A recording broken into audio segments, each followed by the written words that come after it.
The sea had always been a hungry god. Captain Elias Voss knew this better than most. A lifetime of storms and near misses had carved the truth into his bones. The ocean gave nothing without taking twice as much in return. But tonight, as the marauder cut through the black waters of the North Atlantic, the air thick with salt and the promise of violence, even Voss felt the old fear creeping up his spine. The first sign was the silence. No gulls, no wind. Just the creak of the ship's timbers and the uneasy murmur of the crew, then the smell. A reek of rotting meat and brine so thick it made men retch over the rails. The water, once dark as ink, began to churn. Bubbles burst like pustules on the surface. Something was rising. When the tentacles came, they came all at once thick as ancient oaks, slick with mucus and studded with barbed suckers that left weeping welts on the deck where they scraped. One moment, the harpooner, Jonsson, was shouting a warning. The next, a coiled horror snapped around his waist and yanked him into the air. His scream was cut short as the limb constricted, ribs popping like kindling, his body bursting in a red mist that rained down on the men below. Chaos.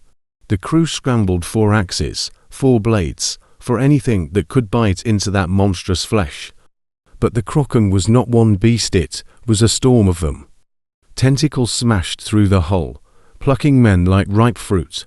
First Mate Hargrove swung a boarding pike into a thrashing limb, only for another to seize him from behind and drag him, shrieking, into the depths. His fingernails left bloody trails in the wood as he vanished beneath the waves. Voss roared orders, firing his pistol into the writhing mass. Useless. The creature's hide swallowed the bullets like pebbles dropped into mud. Then the eye, a slit pupil, wide as a cathedral window, breached the surface. It was yellow, hateful, knowing. It fixed on Voss, and in that moment, the captain understood. This was no mindless beast. This was something older than ships, older than men.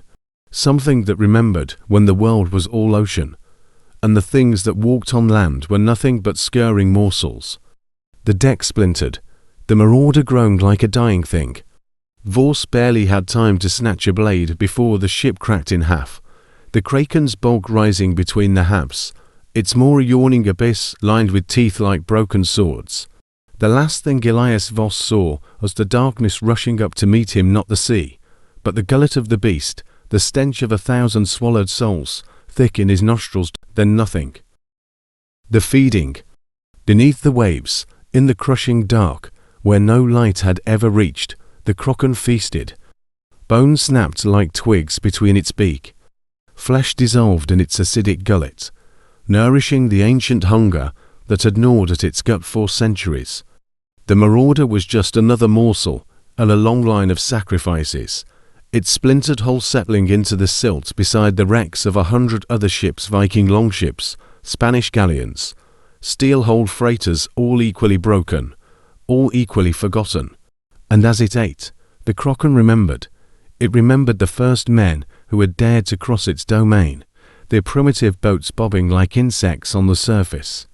It remembered the taste of their fear, the way their blood blossomed in the water like crimson flowers.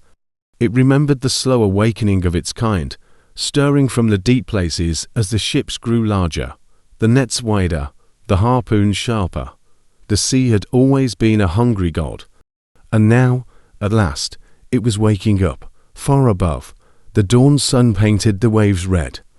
The few splintered planks that remained of the marauder bobbed gently in the swell, the only testament to the violence below.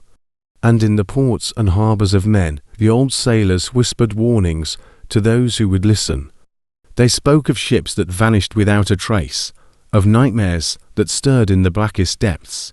But the Kraken did not care for warnings. It only cared for the hunt, and it was hungry.